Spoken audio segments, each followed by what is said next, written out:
All right, this is Lori with my second negative refutation against Kelsey.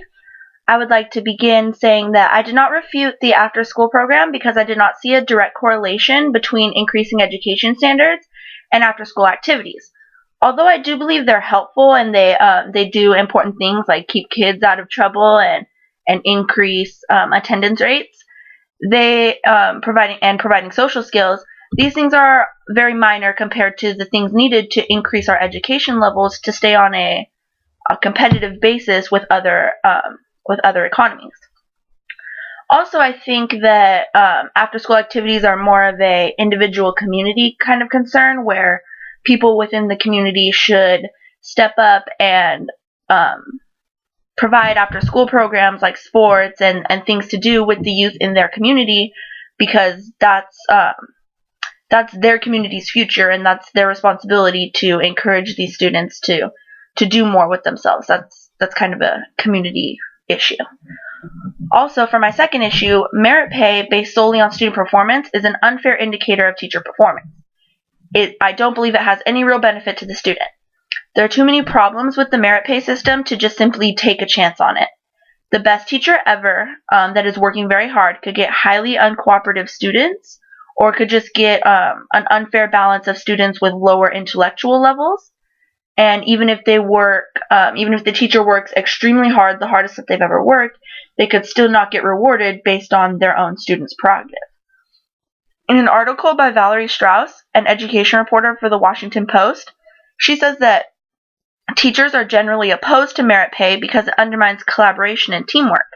So you would have teachers who are just trying to get their students to do the best and only their students so they get the merit pay, instead of working with other teachers and saying like, well, this is what worked for me with my students, you should try this. It would just undermine the current collaboration that we have within our education system.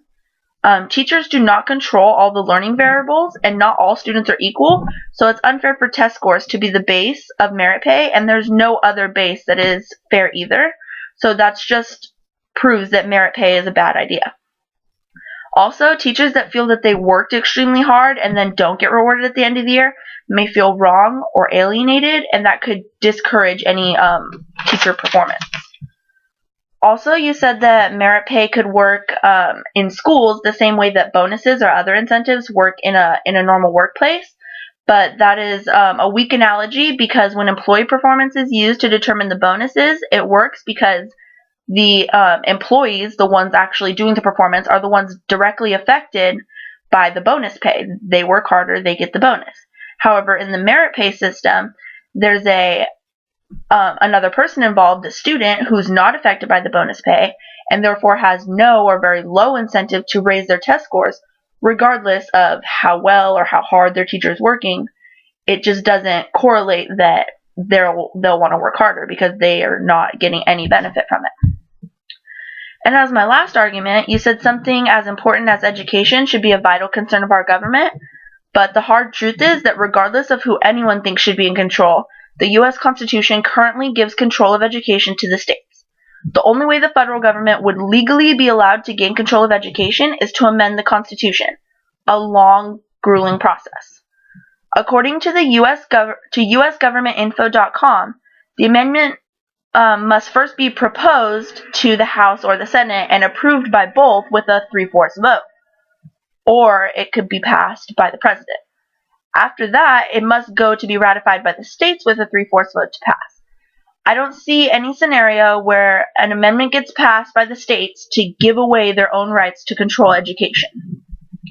According to Martin Kelly, who has a bachelor's degree in history from the University of Florida, there have only been 27 amendments passed in the history of our state, of the United States, out of thousands and thousands of proposals. So it's a very selective, very small portion of these amendments that actually gets passed, and I don't see one being passed about education. Even if the federal government should receive control, which they should not be in control, they already have too much control, it's just simply not a feasible, obtainable goal. So in conclusion, I didn't mention after-school programs because they're not of high importance in education reform, and they should fall more to community and personal parent responsibility.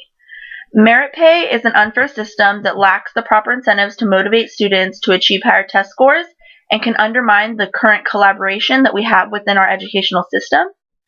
And giving education control to the federal government will just simply never happen because it will not be able to get the 3/4 vote ratification needed to amend the Constitution.